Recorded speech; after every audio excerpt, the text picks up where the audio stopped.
Hello, everybody, and welcome back to Beer Bubbles, the number one bubbliest podcast in the world. And we're here with Jonas H Andersson. Jonas H Andersson. H Andersson. Pilsner.nu. Yes. I'm always saying pilsner.now, and that's wrong. but it's actually the translation of Pilsner NU is Pilsner now. Yeah, it means give me a Pilsner now. You've been at this for a while. Yeah, it's been 15 years now with the blog. Started because of everybody was calling me on the Saturdays when they were on the Monopoly and asking me what to drink, and I get bored of that, so to speak. So I started to write a little about it and tell everybody, please look there. This is what's going to release this week, and this is what's good to drink and everything. And I had a lot of time at that part of my life because I've just been sick for a couple of years, and I was starting working a little again on a brewery in Åland in Finland at Stallhagen. So all the travels there was perfect for me to write a little on the blogs and everything. So that's the way it started up. How did you end up with beer in the first place? Yeah, that's interesting. It was in 1984. I was studying at the university in Uppsala. Was studying physics and computing. I think it was it was so long ago. So. And I was looking for something to do, work over the summer. And they had a work at Pripps Brewery, the biggest in Sweden at that time, where they were looking for people to help them with the drafts beers in the summer. So it started 84 that I worked 8 weeks on Pripps, putting up draft beer in around Uppsala in Sweden. And then I go back to work to study, and then they called me and said, can you help us a little? We have so much to do. And then 10 years later, I suddenly realized I've been on Pripps for 10 years working with draft beer. So then I ended up at, I quit there and I started at Coca-Cola soft drinks when they started in Sweden. So I was educating and teaching the guys starting with soft drinks, putting up these soft drinks machines on restaurants.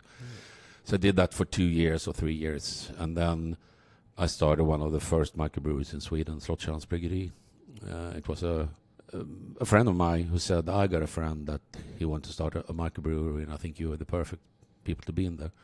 So we started Slottskärrans Brewery in 1997 and get out the first beer from the brewery in 1998. And in 2001, I think, I had a heavy burnout and was on a sick leave for 7 years. And after that, I haven't been working with beer in that way. I've been blogging and I've been doing a lot of tastings and everything, but I have another work now. I not get my money from beer any longer, so to speak. I spend my money on beer. Don't we all do that? We do that even though we work with beer. We do spend our money on beer. But beer is so good, so yeah, it is. Yeah. It is. So I've been in the beer business for almost 40 years. Next year is 40 years. But the blog has been going for 15 years. Yeah. Now. Yeah. Writing a blog about beer, what do you mostly write about? Mostly it's been what's been popular in Sweden. It's that I'm allowed to go to the Systembolaget and try everything before it's released. So everybody's interesting to see what's going to be released and how good it is and everything like that.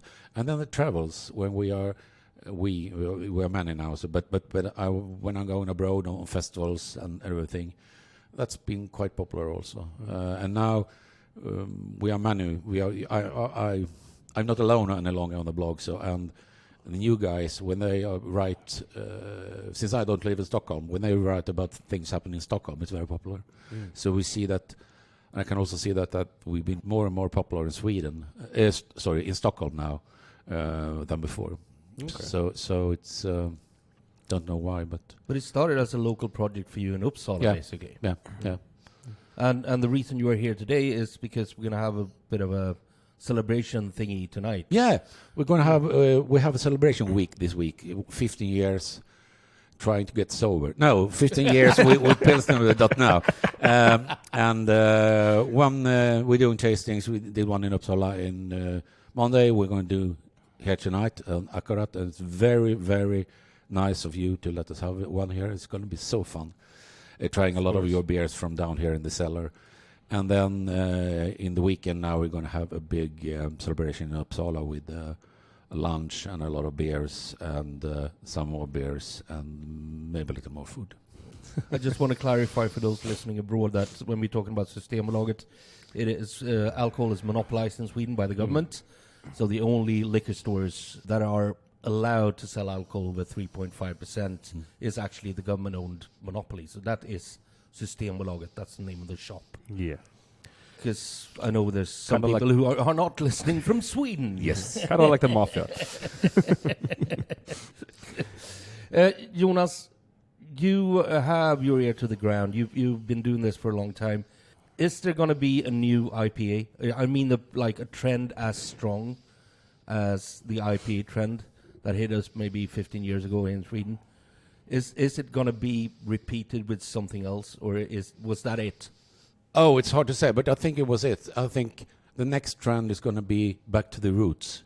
If that's a trend, I don't know, but I think you start to see that people are more and more interesting to the.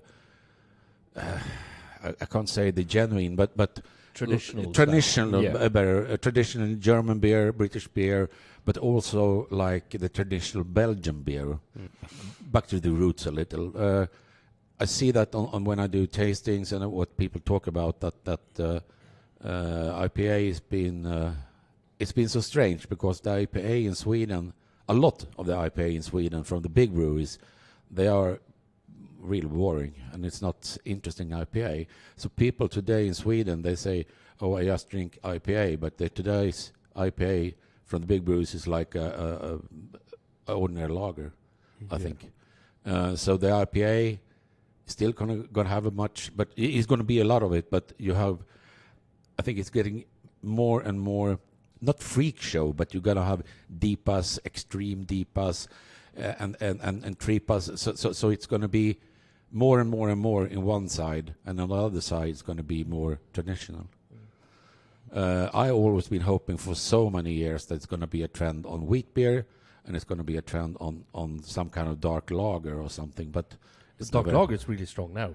We noticed that lots of breweries are doing Schwarzbier. It's getting higher and higher, but and bigger, but not the way I hope. But you get more and more of it, of course. But in Sweden right now, you get more than everything. You can find, if you look at the variety on styles in a country, what you're doing. I don't think you can find a country to compare with Sweden with the variety we have here, because we got everything here. Yeah. You can find from the most extreme on one wing to the other, to the most extreme and really good IPA to the really, really sour extreme beers on the other side. Yeah. You can do really good lagers and really good stouts and porters. Yeah. And you have the pastry stout. If you like pastry stout, the pastry stout is excellent here in Sweden. For me, it's too much sugar, but they are excellent. When you present a Swedish pastry stout for people from abroad, then they say, "Oh, this is incredible good." And I travel a lot.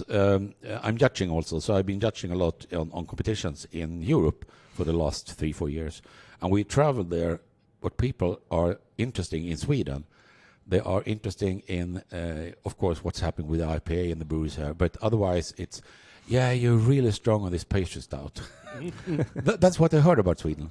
I think Omnipollo's got a big part of that. Yeah. With the success with Noah and stuff like that. Yeah, of course. No, when it comes to the dark lagers, and I've noticed a lot when we serve our guests, it's a really good food beer. Yeah. Especially for like the bifrydberg, when you have some steak or anything like that. So it's a perfect combination for food. So and I think people realize it a bit more and more, and everybody gets shocked when they're like, "Oh, what should I drink? A dark lager? I don't like dark beer." Dark is not a flavor. Like you try it and they get surprised. Yeah. So it's a really good beer to have with your food as well as the Belgian doubles. And I was going to say that it's the same with the Belgian doubles, that when you present a Belgian double dark or a quad from Belgium to food, people say, no, I can't drink that. I say, please try. Yeah. And when they try it, say, it's excellent with the food. Yeah. So when you, I used to say, please close your eyes and try this beer. And they say, it's good, but it's dark. Yeah, but as you said, dark is not a flavor. Yeah, exactly. And I think the trend I would hope for is the beer and food pairing that will become much more popular, because everybody thinks wine. I've been trying for 25 years now, and I'm still hoping. I'll keep that fight going for you. Well, thank you very much. When I lay down and die, you take over. Thank you. No, but it's the same with beer in food. Yeah. I mean, if you have this, like a pork something, and you boil it, for example, in a Belgian blonde or something, it's so excellent, it's so good. But people say, no, you can't have beer and food. And it's the only thing you can do is what we call porterstek here in Sweden. Yeah. Oh, and this sjömansbiff. You can try to translate that. I'm not going to be tempted to translate semen. Sjöman. Fuck. I had that seafarer's steak.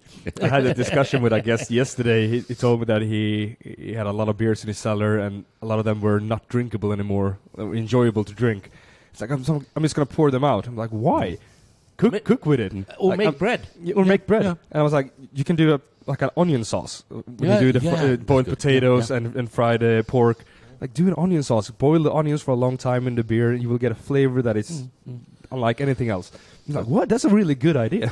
As long as the beer is not too hop forward, or too fresh and hop forward, because if it ages, it actually the bitterness tends to soften down a bit. But as long as the beer is not too hop forward, you can use it in almost any kind of food. Yeah, A sour beer instead of white wine in a traditional white wine sauce. Yeah.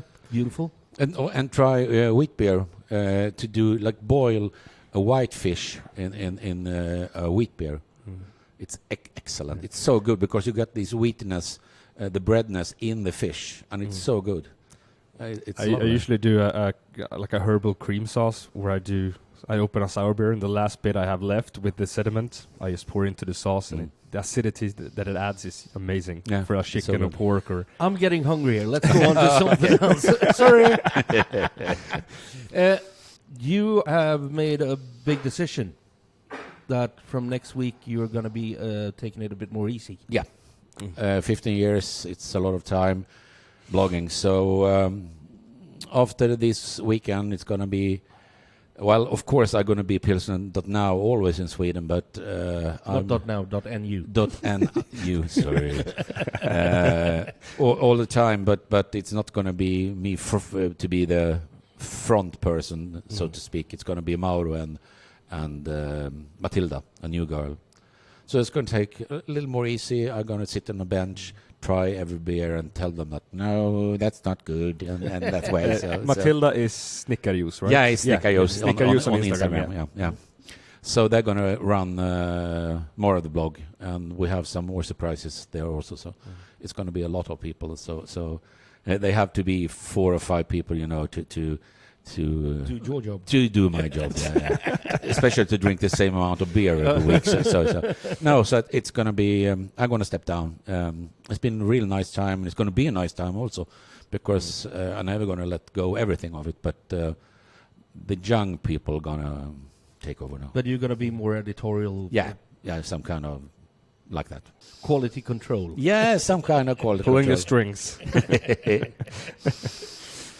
How do you look at that with the future of pilsner.nu? What do you think is going to happen with pilsner.nu? I hope it's going to be like, in 2 years, it's going to be like maybe 10 writers in totally different ways. Some people writing extremely about hop-forward beers and hoppy. So when you read pilsner.nu, you know that guy or that girl, she likes the same beer. So if she say a beer is good, I know that, I like it. We're going to find some people that write a little more that for, like with ordinary beer, that ordinary people, not our freaks and geeks are drinking. People for that, because they are also interested in beer, but sometimes we get a little too enthusiastic and try them. We want them to try too extreme beers. So I want to find someone that writing a little more easy, so to speak. And a mixture of everything of this. We are also trying to get people all over Sweden. So we got people in Stockholm, Uppsala, some in Gothenburg, some in the south of Sweden. So we can do up north. So we can do more locally about local pubs, restaurants, breweries, and everything. A bit like my beer destination when I did travel to a new city and do like a pub crawl with someone from the city. Something like that. But we see. I'm not the boss any longer, so it's You're still the boss. Well, that's a funny thing with, as you say, the ordinary, they're not the beer freaks. They apologize. No, I'm boring. I just drink lagers. yeah. That's what I drink. You're not boring. Like No. it's one of the hardest styles to make. Yeah. and It is the hardest style to It make. is the hardest style to Maybe make. lambics could be, but Yeah, on yeah, the other but- hand, but- they become what they become. Yeah, A exactly. lager, you got a set goal at least. Yeah. And a lager, I had a tasting for a guest the other day that wasn't interested in beer, that just drank wine. So I just did lagers. I think 4 different kinds of lagers, and it was like, and it's such a big style, and it's fun to see people realize that it's much bigger of a style than they think. Yeah. It's not just the Storstark or the big strong beer. It's so much more.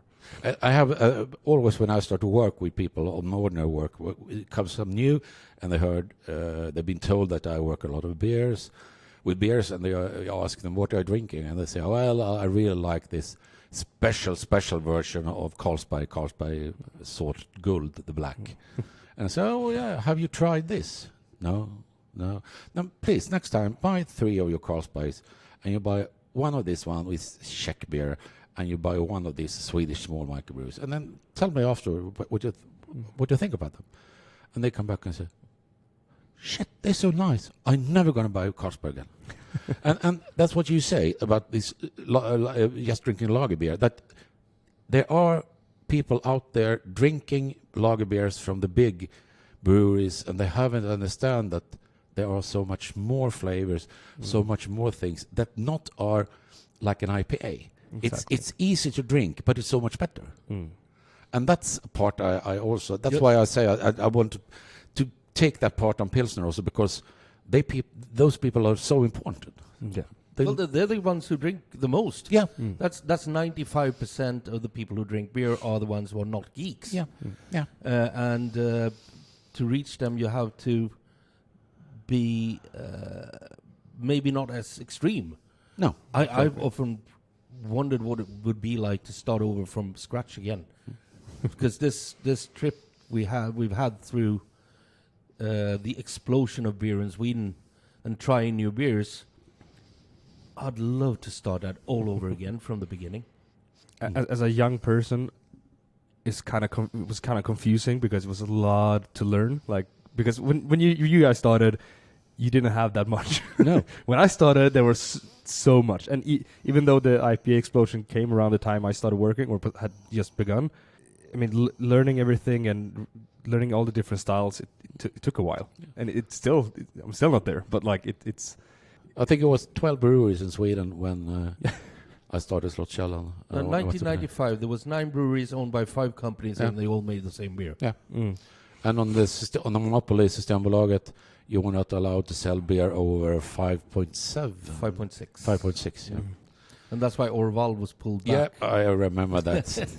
so it's been a hell of a ride, and it's maybe once again we have to move to another country to try this from the beginning again. Well, to start a new beer revolution somewhere, we'd have to move to Outer Mongolia or something, because beer is sweeping the world. yeah, Yeah, maybe the moon. First microbrewery on the moon. Yeah. On Mars. Then it must be not high gravity beer. It must be Low low gravity beer. It must be. Sorry. yeah. intergalactic beer. That would be something. So far away to travel to drink that, though. Yeah, we have a pipeline. When's the beer coming? In 2 years. It's going through the lines right now. It's like in Star Trek, you know. Beam me up, Scott, and beam me down. You can beam a beer. Beer me down. Yeah, beer me down. Yeah. Bear with me. Oh, sorry. I'm going to go back to, even though you get hungry, go back to the food and the beer part. Because I saw one of your you had a lambic the other day with some cheese, right? Yeah. Yeah. Yeah. Is that one of your favorite combinations to do with beer, or is there something else you really enjoy? Favorite. It's like saying there's so many good things. I love cheese, and I love meat also. But with cheese also, you can't say just cheese. You must go much deeper to discuss so much different cheese, the way the cheese is done. But that night, I had one new favorite. It was a cheese from Denmark called Full Moon. It's some kind of cheddar, I think, or something, but a little more salt, and it was so good. And it was excellent to this lambic. But otherwise, I should say like a quad or something from Belgium with cheese. It's so excellent. It's very classic. Yeah, it's a classic, but it's good. It's classic for a reason. Yeah, Yeah. it's good. I'm a sucker for barley wine and cheese. That's also good. If it's British barley wine, not the hop. Yeah, ones. British, Yeah. of course, British. Not barley wine style. No. But I think cheese with food, with beer is really good. Really good. But I mean, as I said, some pork, grilled or boiled pork or pulled pork with a good beer, it's also excellent. Well, the thing, you only have to go down to southern Germany to realize that with sausages, sauerkraut, Schweinehaxe, whatever food you eat down there, it's made for the beer they drink. Yeah, of course. Either wheat beer or like light, hoppy but not over hoppy lagers. No, it's the same with Czech. I got friends, really close friends in Czech, so we always been there for the last 25 years or something, or at least once a year. And there also you have this typical Czech food with a lot of pudding, this bread pudding? Knödel. Yeah, some kind of it's a bread knödel. Yeah, bread knödel, yeah. And the sauce, and with the Czech beer, and it's so good. But when they start to experiment with the beers and they doing a hoppy lager, then it's not good. It doesn't match. No, it's not for this food. But I had some really, really good wheat beer in Czech also. But I must tell you, this must be 20 years ago. I went to Czech to a city called pronounce this Olomouc something. It's a student city in Czech Republic, and we went to a small pub there, a small microbrewery, and they have started to brew a totally new beer for Czech. It was a cherry beer, and I was thinking, shit! First time in Czech I saw a cherry beer. So of course, could I order? Yeah, of course.